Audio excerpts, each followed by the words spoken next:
Hello નમસ્કાર વિદ્યાર્થી મિત્રો, વેદ ડિજિટલ એજ્યુકેશનમાં આપનું હાર્દિક સ્વાગત છે। આજે આપણે ધોરણ 7 વિષય વિજ્ઞાનની અંદર પ્રથમ સત્રાંત પરીક્ષા 2025 નું 100% ટાઈપિંગ સાથે સંપૂર્ણ પેપરનું સોલ્યુશન જોવાના છીએ। તો ખાસ વિદ્યાર્થી મિત્રો, ચેનલમાં પ્રથમ વખત હોય તો ચેનલ સબસ્ક્રાઇબ કરો, બાજુમાં આવેલા બેલ આઇકનને પ્રેસ કરો જેથી તમને અવનવા વિડીયોની માહિતી નોટિફિકેશન મળી શકે। વિડીયો લાઈક કરો અને હા, તમારા મિત્રો દોસ્તોને ચોક્કસથી શેર પણ કરશો। ધોરણ 7 વિષય વિજ્ઞાન પ્રથમ પરીક્ષા 2025 કુલ ગુણ 80। તો વિદ્યાર્થી મિત્રો, આપણે 80 માંથી 80 ગુણ મેળવવા માટે શું કરવું પડશે? બરાબર, તો આપણે 80 માંથી 80 ગુણ તો મેળવવા જ છે। તો એમના માટે આપણે ફેનિલ સરના સરસ મજાના વિજ્ઞાનના વિડીયો જોઈ લઈશું, તેમજ આ પેપરનું સરસ મજાનું સોલ્યુશન જોઈ લઈશું, જેથી આપણે સારા માર્ક્સ પ્રાપ્ત થઈ શકે। તો ચાલો, પહેલો જ પ્રશ્ન છે, તફાવત આપો જારક શ્વસન અજારક શ્વસન। બરાબર, તો મિત્રો જારક અને અજારક શ્વસનની જે વાત છે એમાં સામસામેના મુદ્દા વિરોધી લખવાના, જેમ કે ઓક્સિજનની હાજરીમાં થતું શ્વસન, ઓક્સિજનની ગેરહાજરીમાં થતું શ્વસન, તેમાં ગ્લુકોઝનું સંપૂર્ણ દહન થાય છે, તેમાં ગ્લુકોઝનું અપૂર્ણ દહન થાય છે। આ પ્રકારના શ્વસનને અંતે વધુ પ્રમાણમાં શક્તિ મુક્ત થાય છે, આ પ્રકારના શ્વસનના અંતે પ્રમાણમાં ઘણી ઓછી શક્તિ મુક્ત થાય છે। આ ક્રિયાને અંતે કાર્બન ડાયોક્સાઇડ અને પાણી ઉત્પન્ન થાય છે। આ ક્રિયાને અંતે જો પ્રાણી હોય તો લેક્ટિક એસિડ અને વનસ્પતિ હોય તો આલ્કોહોલ અને કાર્બન ડાયોક્સાઇડ। તો ઘણા બધા વાલી વિદ્યાર્થી મિત્રોની એક કમેન્ટ હોય છે કે સર, આવા સરસ મજાના પેપર સોલ્યુશન તમે જે બાળકો માટે બનાવો છો, તો આવા અમારે પેપર મેળવવા હોય તો, અથવા તો તમે જે વિડીયો કહો છો એ અમારા બાળકને અમારે બતાવવું હોય તો ભાઈ ધોરણ 7ના પ્રથમ પરીક્ષાના પરિણામલક્ષી પ્રશ્નપત્રો તેમજ તમામ પેપરનું સંપૂર્ણ સોલ્યુશન સાથેના 21 થી પણ વધુ પ્રશ્નપત્રો આપણી વેદ ડિજિટલ એજ્યુકેશન નામની એપ્લિકેશનમાંથી તમને મળી જવાના છે। બરાબર, બધા જ વિષયના પાઠ્યપુસ્તકના પ્રકરણની સમજૂતીના વિડીયો છે, સ્વાધ્યાય અભ્યાસ, બરાબર, સ્વાધ્યાય પોથી બધું જ। તો આ ગૂગલ પ્લે સ્ટોર કે જ્યાંથી આપણે ગેમ ડાઉનલોડ કરીએ છીએ, તો ત્યાં જઈને વેદ ડિજિટલ એજ્યુકેશન નામની એપ્લિકેશન ડાઉનલોડ કરીએ, ઓપન કરીશું તો આ પેજ ખુલશે, જેમાં તમારા પોતાના મોબાઈલ નંબર નાખી શકો છો, સેન્ડ ઓટીપી કરી દો, 4 આંકડાનો ઓટીપી નાખશો એટલે પેડ કોર્સમાં જુદા જુદા પેડ પ્લાનની પીડીએફ, એક્ઝામ પેપરમાં પેપરો જોઈએ, ધોરણ 7માં જવાનું, બરાબર, એટલે તમને પીડીએફ મળી જશે વાંચન માટે। એક્ઝામ પેપરમાં પેપરો 3 થી 12માં 3 થી 12ના વિડીયો તમારું ધોરણ પછી પસંદ કરી અને વિષય પ્રમાણે પાઠવાય વિડીયો નિહાળી શકશો, એટલે તમારે જે કંઈ ડાઉટ હોય ડાઉટ સોલ્વ કરી શકો। ચલો, મને ઓળખી બતાવો। મુખગૃહામાં મારું કાર્ય સ્વાદ પારખવાનું છે। જીભ, હું પાચન તંત્રમાં આશરે 7.5 મીટર લાંબુ અંગ છું, નાનું આંતરડું, મારો આકાર પહોળા જે જેવો છે। જઠર, ગાયમાં હું જઠરનો એવો ભાગ છું જેમાં વાગોળવા માટે ખોરાકનો સંગ્રહ થાય છે। આમાશય, જોડકા જોડો, ઉષ્માનું સારું એવું વાહક છે, ઉષ્માનું સુવાહક, તો ખીલી, ઉષ્માનું અવાહક, લાકડું, તાપમાન માપવા માટેનું સાધન, થર્મોમીટર, તાપમાનનો એકમ અંશ સેલ્સિયસ અથવા તો કેલ્વિન પણ આવે। નીચે આપેલા ફેરફારોનું ભૌતિક રાસાયણિક ફેરફારોમાં વર્ગીકરણ કરો। રાસાયણિક ફેરફારમાં કોણ કોણ આવશે? લોખંડનો કટાવો, દૂધમાંથી દહીં બનવું, ખોરાકનું પાચન। ભૌતિકમાં બરફનું પીગળવું, કાગળના ટુકડા કરવા। ત્યાર પછી નીચેની પ્રવૃત્તિનું સવિસ્તાર તમારે શું કરવાનું છે? તો કે વ્યવસ્થિત રીતે તમારે વર્ણન કરવાનું છે। તો ધાતુની પટ્ટીમાં થતું ઉષ્માનું વહન સમજાવતી પ્રવૃત્તિનું વર્ણન કરો। તો જવાબ છે સાધન સામગ્રી કઈ કઈ વસ્તુની જરૂર પડશે, તો અહીંયા નોટ ડાઉન કરેલું છે। ત્યાર પછી આપણે અહીંયા સરસ મજાની શું દર્શાવવામાં આવેલી છે? આકૃતિ।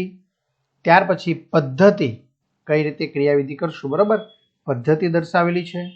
ત્યારબાદ આપણે શું દર્શાવેલું છે? તો કે અવલોકન દર્શાવેલું છે, અને અવલોકન બાદ શું દર્શાવેલું છે? તો કે નિર્ણય, બરાબર, શું નિર્ણય આવે છે। ત્યાર પછી બીજું છે, જાસૂદના ફૂલનો ઉપયોગ કરી સૂચક બનાવવાની પ્રવૃત્તિનું વર્ણન કરો। સાધન સામગ્રી, પદાર્થો, ત્યાર પછી અહીંયા આકૃતિ છે, ત્યાર પછી અહીંયા પદ્ધતિ, કોષ્ટક લઈએ આપણે, શું અસર થાય છે? તો આ કોષ્ટક છે, અને અંતે આપણે શું લખ્યો? નિર્ણય। ઘણા બધા વિદ્યાર્થી મિત્રોનું એવું માનવું હોય કે સર, આ જ પેપર પૂછાય ના મિત્રો, આ જુદા જુદા જિલ્લાનું પેપર હોય છે, આપણે આ પ્રમાણેનું તૈયારી કરો તો આ પ્રકારેનું પૂછાય, બરાબર। બેઠું પેપર તો તમારી સ્કૂલમાં તમારી પાસે આવે ત્યારે જ આપણે ગણી શકાય। ત્રીજું, સફેદ રંગની સપાટી કરતા કાળા રંગની સપાટી ઉષ્માનું શોષણ વધુ પ્રમાણમાં કરે છે, તે દર્શાવતી પ્રવૃત્તિનું વર્ણન કરો. તો સાધન સામગ્રી આપણે આકૃતિ લીધેલી છે, ત્યાર પછી પદ્ધતિ દર્શાવી છે, અવલોકન નિર્ણય. પ્રશ્ન 4 વૈજ્ઞાનિક કારણ આપો 7 માંથી કોઈ પણ 5. પેલું પ્રકાશ સંશ્લેષણની ગેરહાજરીમાં પૃથ્વી પર જીવન શક્ય નથી. વિડીયો પોઝ કરીને લખી નાખો. બીજું મીઠાઈ કે ચોકલેટ ખાધા બાદ દાંત સારી રીતે સાફ કરવા જોઈએ. ત્રીજું શિયાળામાં ઊનના વસ્ત્રો આપણને ગરમાવો આપે છે. ચોથું સમુદ્ર કિનારાના પ્રદેશોમાં રણ વિસ્તારના પ્રદેશો કરતા લોખંડને ઝડપથી કાંટ લાગે છે. ત્યાર પછી ભારે પરિશ્રમ કરતી વ્યક્તિને વધુ ખોરાક લેવાની જરૂર પડે છે. લીલા રંગના પર્ણો સિવાયની વનસ્પતિ પણ પ્રકાશ સંશ્લેષણની ક્રિયા કરે છે. અને અંતે ખોરાકને ચાવીને ખાવો જોઈએ. તો આ 7 માંથી કોઈ પણ તમારે 5 લખવાના છે. પ્રશ્ન 5 નીચેના પ્રશ્નોના સવિસ્તર જવાબ આપો 2 માંથી કોઈ પણ 1. કે જ્યારે આપણે ધૂળવાળી હવા શ્વાસમાં લઈએ છીએ ત્યારે છીંક આવે છે, તો શું કામ આવે છે એ તમારે અહીં સમજાવવાની છે. બીજો પ્રશ્ન છે મનુષ્યમાં શ્વાસોશ્વાસની ક્રિયા સમજાવો. તો શ્વાસ વત્તા ઉચ્છ્વાસની ક્રિયા છે સમજાવવાની છે. ત્રીજું છે બ સંકલ્પના સ્પષ્ટ કરો 2 માંથી કોઈ પણ 1. કીટાહારી વનસ્પતિ અને બીજું છે પ્રકાશ સંશ્લેષણ. ત્યારબાદ ખાલી જગ્યા પૂરો. પર્ણમાં આવેલા નાના છિદ્રોને પર્ણરંધ્ર અથવા તો વાયુરંધ્ર કહેવાય. ભારે કસરત દરમિયાન પગના સ્નાયુઓ ખેંચાઈ જાય છે કારણ કે તેમાં લેક્ટિક એસિડનો ભરાવો થાય છે. 1 મિનિટમાં વ્યક્તિ જેટલી વાર શ્વાસોશ્વાસ કરે છે તેને શું કહેવાય? શ્વસન દર કહે છે. ત્યાર પછી નીચે આપેલ પ્રક્રિયા માટે શબ્દ સમીકરણ લખો. પેલું તટસ્થીકરણ, તો શબ્દ સમીકરણ પણ દર્શાવેલું છે. ત્યાર પછી જારક શ્વસન. મિત્રો ધોરણ 10 ની અંદર વિજ્ઞાનમાં પણ આવવાનું છે, બરાબર? એટલે બરાબર યાદ રાખી લેવું. પ્રશ્ન 7 આકૃતિ દોરી નામ નિર્દેશન કરો. વનસ્પતિમાં પ્રકાશ સંશ્લેષણ, બરાબર? તો તમારે ખાલી આકૃતિ દોરી નામ નિર્દેશન કરવાનું છે. ક્લિયર? પાઠ્યપુસ્તકનું છે ને એનું લખાણ હોય તો લખી પણ નાખવાનું, કદાચ પૂછે. નીચે આપેલ આકૃતિમાં નામ નિર્દેશન કરો. તો અહીંયા અન્નળી છે, જઠર છે, નાનું આંતરડું છે ને મળાશય છે. નીચેના પ્રશ્નોના વિસ્તૃત જવાબ આપો. પહેલું પોતાની આસપાસ મળી આવતી વસ્તુમાંથી હળદર પત્રના નિર્માણની કાર્ય પદ્ધતિ વર્ણવો. સાધન સામગ્રી, પદાર્થો, જરૂરી આકૃતિ, બરાબર? ત્યાર પછી આપણે સરસ મજાનું હળદર પત્રની કસોટી આપેલી છે અને નિર્ણય આપેલો છે. ત્યારબાદ આપણે આગળ વધીએ. નીચેના પ્રશ્નોના માગ્યા મુજબ જવાબ આપો. 5 માંથી કોઈ પણ 4. પેલું ઉનાળાની ઋતુમાં ઘેરા રંગના અને આછા રંગના વસ્ત્રો પૈકી કયા રંગના વસ્ત્રો પહેરવા વધુ પસંદ કરશો અને શા માટે? બરાબર. બીજું છે ક્લિનિકલ થર્મોમીટર વડે તમારા શરીરનું તાપમાન કઈ રીતે માપશો તે જણાવો. સાધન સામગ્રી, પદ્ધતિ. ત્રીજું ગરમ હવામાન વાળા પ્રદેશોમાં મકાનની બહારની દિવાલો કયા રંગથી રંગશો? તમારા સૂચનો જણાવો.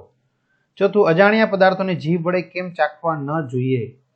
5મું તમારે મિત્રને કીડી કે મધમાખી કરડે છે તો તેને રાહત માટે કેવા સૂચનો આપશો? અને અંતે ખરા ખોટા જણાવો. તો લીંબુનો રસ એસિડિક પ્રવૃત્તિ ધરાવે છે, ખરું? પ્રકૃતિ. જો કોઈ પદાર્થની લાલ કે ભૂરા લિટમસ પત્ર પર અસર દર્શાવાતી નથી તો તે બેઝિક પ્રકૃતિ ધરાવે છે, ખોટું? લોખંડ પર જસનનો કોઈ ઢોળ ચડાવવાની ક્રિયાને ગેલ્વેનાઇઝેશન કહે છે, ખરું? પદાર્થના આકાર, કદ, રંગ અને અવસ્થામાં થતા ફેરફારોને રાસાયણિક ફેરફારો કહે છે, ખોટું? તો વિદ્યાર્થી મિત્રો આ રીતે સરસ મજાનું આપણે અહીંયા સોલ્યુશન જોયું. તમને આ વિડીયો કેવો લાગ્યો ચોક્કસથી કમેન્ટ કરજો. તમારા મિત્રો દોસ્તોને શેર કરજો, વિડીયો લાઈક કરજો અને બધા મિત્રોને 80 માંથી 80 ગુણ પ્રાપ્ત થાય એવી વેદ ડિજિટલ પરિવાર વતી શુભકામનાઓ. એટલે કે બેસ્ટ ઓફ લક. અસ્તુ. જય હિન્દ, જય ભારત.